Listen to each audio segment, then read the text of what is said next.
I keep my goals to myself, cause whenever I share it with folks, they get a look upon their face and their memory floats to a time where their goals and the stars ain't... Smackdown continues to be boring and bland as per usual, and this episode of Smackdown was no different. There were, however, two main takeaways from this show. Takeaway number one, Cody Rhodes is back. Yes, he returned. We'll talk about that. I am kind of upset about it, and we'll talk about it. Takeaway number two, Sami Zayn is U.S. champion. So, Carmelo Hayes is no longer U.S. champion. But I got a feeling he's still going to make the WrestleMania card, and we'll talk about it. But it doesn't feel like WrestleMania. It doesn't. It doesn't feel like WrestleMania at all. The only match that's given me that WrestleMania feel is obviously Brock Lesnar and Obafemi.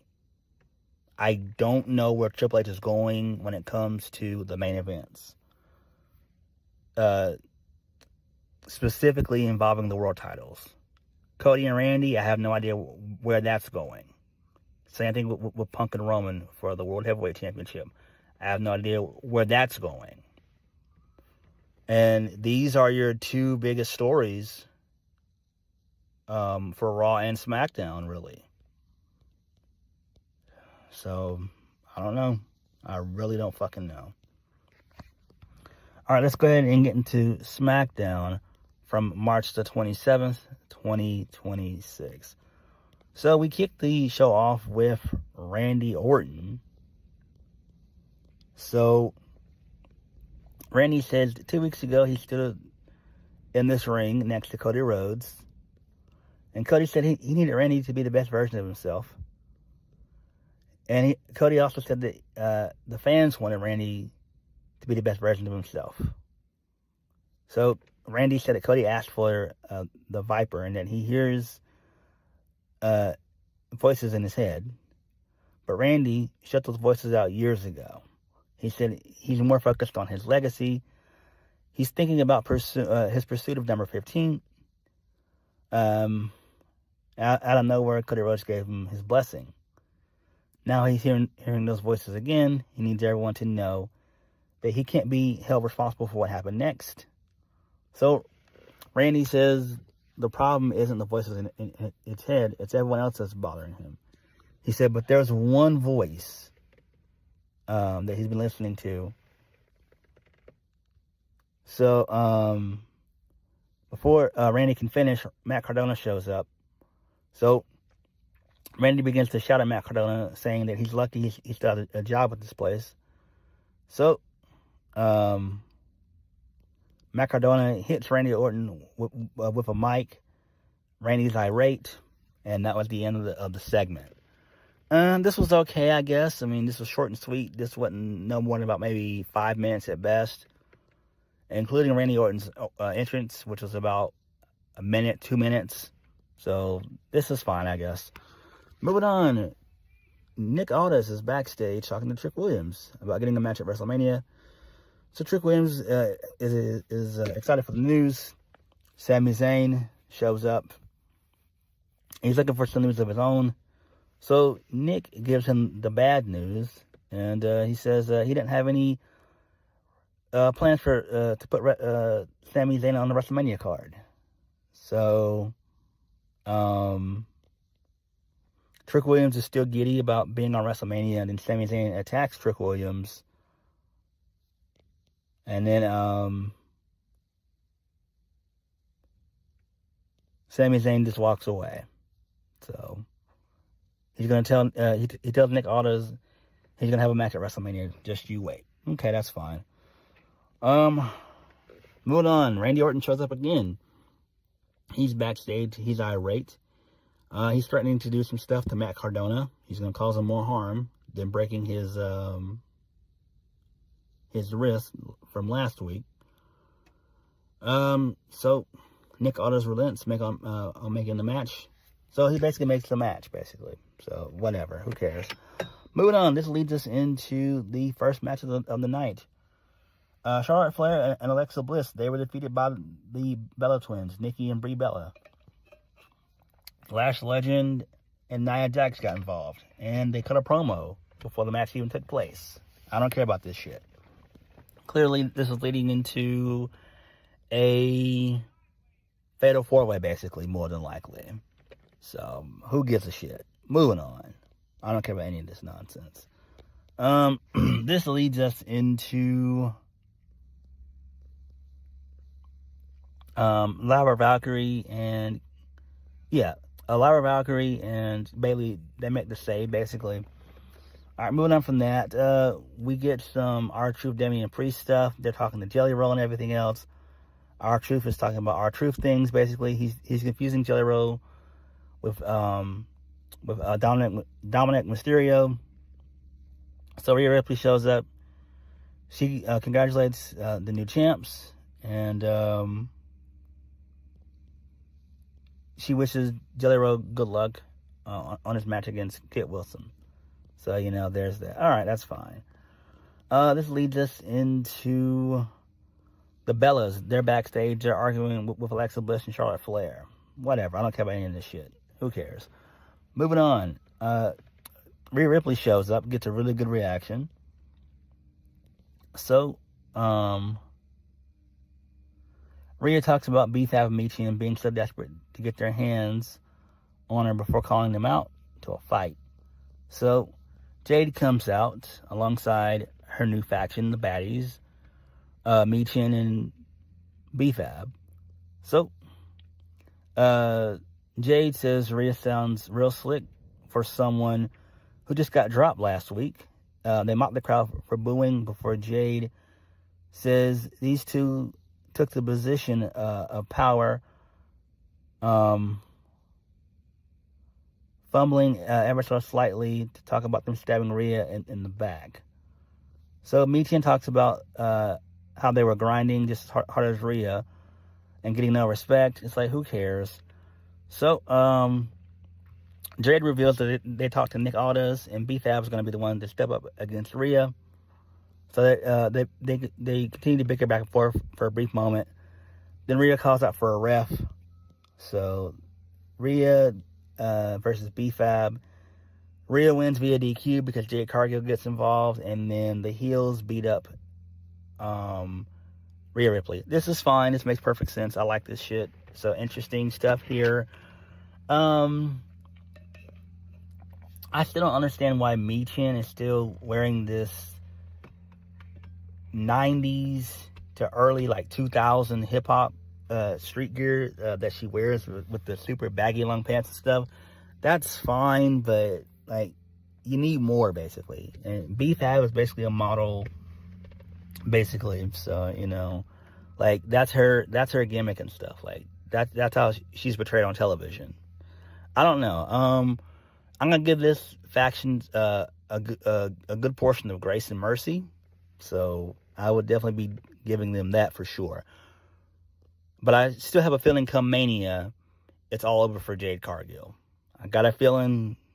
Now, if Vince was in the chair still, Vince probably would have put Jade Cargill over. But since Triple H is in, you know how he loves his NXT Black and Gold kids. You know how he loves them. So you know how that shit goes. So I wouldn't be shocked if Rhea wins in 3 weeks. Moving on. So Miz and Kit Wilson, they're backstage. They have a talk about the Miz issues that may or may not stem from being cursed. So Miz walks off. So Danhausen shows up. Still gets a good reaction. So Kit Wilson begins to tell Danhausen he's toxic, but Danhausen cuts him off, and he curses Kit Wilson. And then Danhausen disappears, and that was it. I'm loving Danhausen. Really good shit there. Moving on, this leads us into Drew McIntyre. He didn't really say much of anything. He says that what he has is stubbornness to what Jacob did to him. He didn't come here tonight to fight, but if Jacob wants to start something, Drew will finish it. He says that Jacob Fatu took everything from him. And when a man's got nothing left to lose, that's when he's at his most dangerous. Okay, that's fine there. Moving on, this leads us into Kit Wilson versus Jelly Roll. So Kit Wilson cut a promo before the match took place. He didn't say too much of anything, if we're being honest. He ends up losing to Jelly Roll, that being Kit Wilson. Jelly Roll gets the win via chokeslam. Who really cares about this shit? Whatever. Kit Wilson, he ended up bringing in his poetry book in the match. That was kind of funny. It was thrown out, though, so that's fine. Moving on from that, Matt Cardona, he's backstage. He's getting ready for his match against Randy Orton. So, there's that. Who really cares? Moving on, this leads us into Solo Sikoa and the MFTs. Oh, my God. I want to bang my head against the fucking wall every time I see the MFTs on this show. I really do. Because this shit will drive you bat crazy. So, Solo, he apologized to the MFTs for expecting too much out of them. Who wouldn't have apologized? Roman. So Tama Tonga's left alone. So Carmelo Hayes shows up and asks him if he's finally going to challenge him for the U.S. title or if he's waiting for Solo to say it's okay. So Nakamura shows up and he has a similar challenge to Tama Tonga. And there's that. So I don't really care about this stuff at all. I don't. Moving on, this leads us into the U.S. Open Challenge. It was answered by Sami Zayn. Sami Zayn defeats Carmelo Hayes in a really decent match.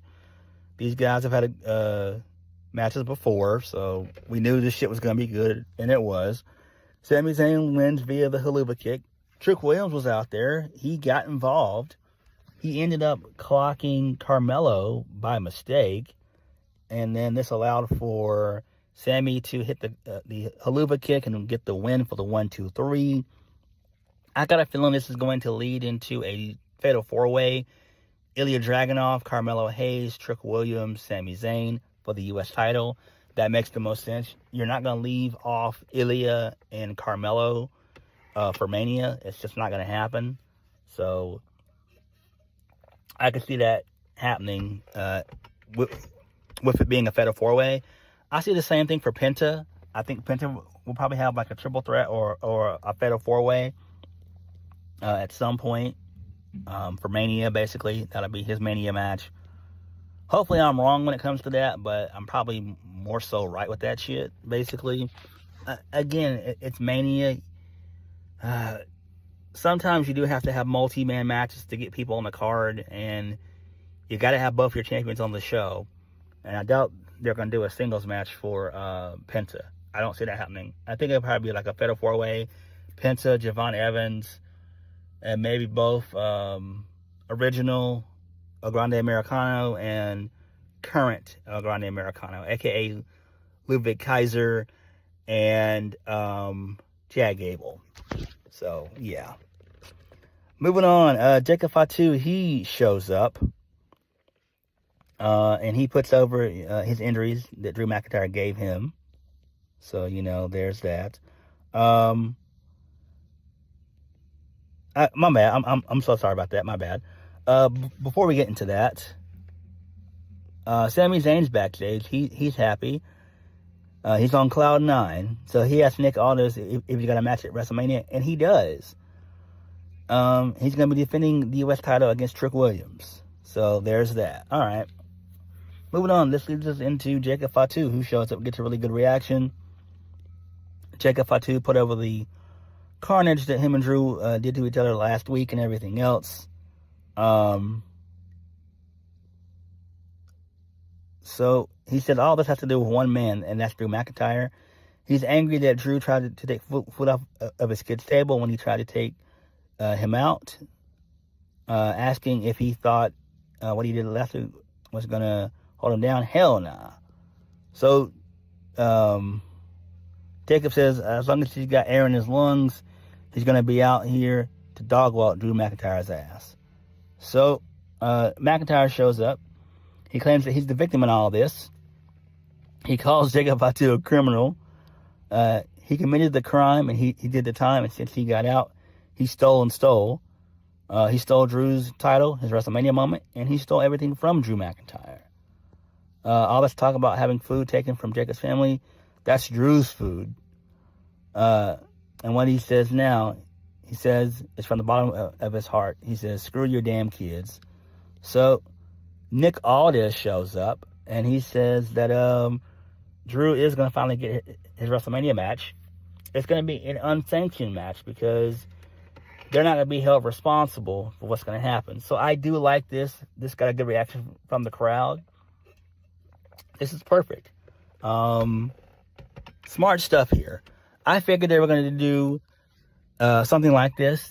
If not, they were going to do like an I Quit match maybe, or a last man standing of sorts. But that's fine. This is going to be fun.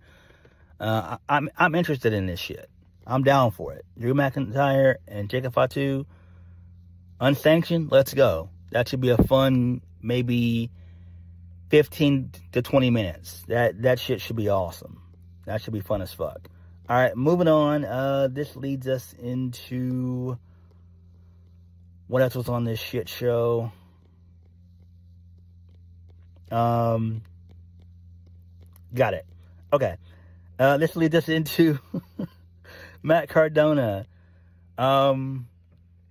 So Aleister Black and Zelina Vega, they showed up, and they basically, made fun of Matt Cardona and everything else. I don't care about this shit. Whatever. Who cares? Chelsea Green shows up. She tried to have a truce with Tiffany Stratton, but Tiffany Stratton wasn't going to hear any of that. So Julia showed up, and whatever. So Julia defeats Tiffany Stratton. So this was non-title. This will probably be probably a fatal four-way at Mania. This is where I see this going. So Julia gets the win. Kiana James showed up and got involved. And, there's that. All right, that's fine. Moving on. Bayley and Lyra, they were backstage. They promised to win the titles at Mania, basically. Well, no, that they're going to be challenging for the titles on Raw. All right, that's fine. Whatever. Who gives a shit? Moving on. This leads us into the main event of the evening. Randy Orton defeats Matt Cardona via the RKO. Then, for whatever reason, Randy was going to celebrate at the end of the match. Cody Rhodes' tour bus shows up, so Cody's basically back. And this shit goes to picture-in-picture, and I was pissed the fuck off. So we had to watch Cody and Jelly Roll have an off-screen conversation for like a couple minutes, at least 3 minutes. Then we come back from commercial, and then there's just this massive pull-apart brawl, and Randy RKO's Jelly Roll, and then that was the show. Fuck this shit. Fuck this shit. What are we doing with this shit? What are we doing, man? This is going off the rails. Cody didn't need to show up at all. He didn't sport his injuries. Like, he didn't show his injuries. He should have came out with his head wrap, basically, having a bandage on his head, selling. He should have came out full of piss and vinegar. He didn't do that. Him and Randy just had a brief stare down. And then they got into it. They got into a brawl, which I didn't like. And why the fuck is Jelly Roll in this situation? This match is between Randy Orton and Cody Rhodes. This thing needs heat. And so far, we've gotten no heat outside of what Randy did to Cody 2 weeks ago. I don't get it. I don't understand where this shit is going. And it's nauseating to me. It's nauseating to me. This is your main event for night one, and you have no heat for this shit. You have no heat. I don't get it, man. I don't fucking understand it. I don't. But it is what it is, man. But SmackDown, for the most part, for me, was boring. Sami Zayn winning the U.S. title, again, is fine. Again, he's probably going to have a fatal four-way match at WrestleMania. Sami Zayn, Trick Williams, Carmelo Hayes, and Ilya Dragunov. Same thing for Penta, basically. So, there's that. Not much to really talk about with this show. But what did you guys think of SmackDown? Let me know. Like, comment, subscribe. Peace.